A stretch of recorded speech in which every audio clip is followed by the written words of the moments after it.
Hi there, Dal from Challengers Comics, here to talk to you all about the week's new books for Wednesday, October 22nd, 2025. Let's take a quick look at the wall real fast. A lot of graphic novels, a lot of comic books. We got even some brand new action figure. And then let's go over the books for the week.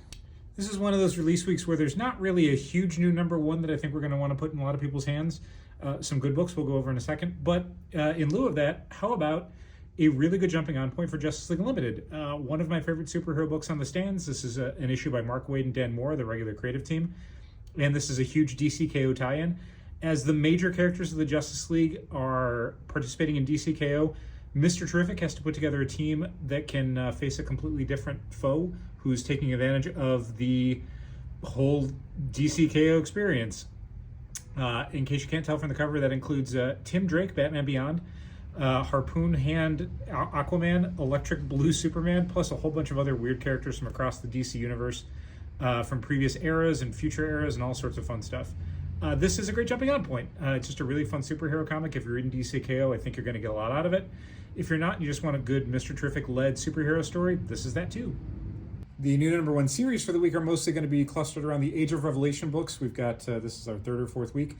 And that includes Omega Kids, the Radioactive Spider-Man by regular Amazing Spider-Man writer Joe Kelly, The Last Wolverine, and X-Men Book of Revelation.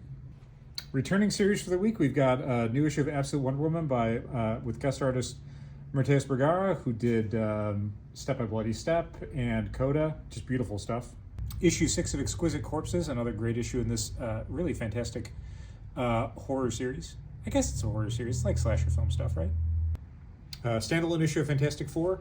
Humberto Ramos, Ryan North, this is a throwback to kind of the stories they were doing before they restarted and started doing multi-part stories. The Fantastic Four gets a new dog. You can see the dog on the cover there. Isn't that adorable? The final issue of the Jeff the Landshark miniseries, exciting conclusion. We got Magic, we got Scarlet Witch, we got a whole bunch of other characters. Also, the final issue of New History of the DC Universe brings us right up to the present day and then into the far future. Third issue of Predator Kills the Marvel Universe, which has been a hugely successful series creatively. It's not what I'm reading necessarily, but people seem to love this thing, so expect more of this franchise, I guess.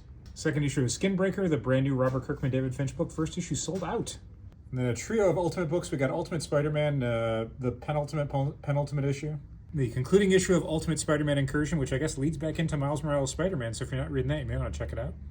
And Ultimates, as we get ever closer to Ultimate Endgame, which we just placed our orders on and will be coming out in, I think, just a couple months.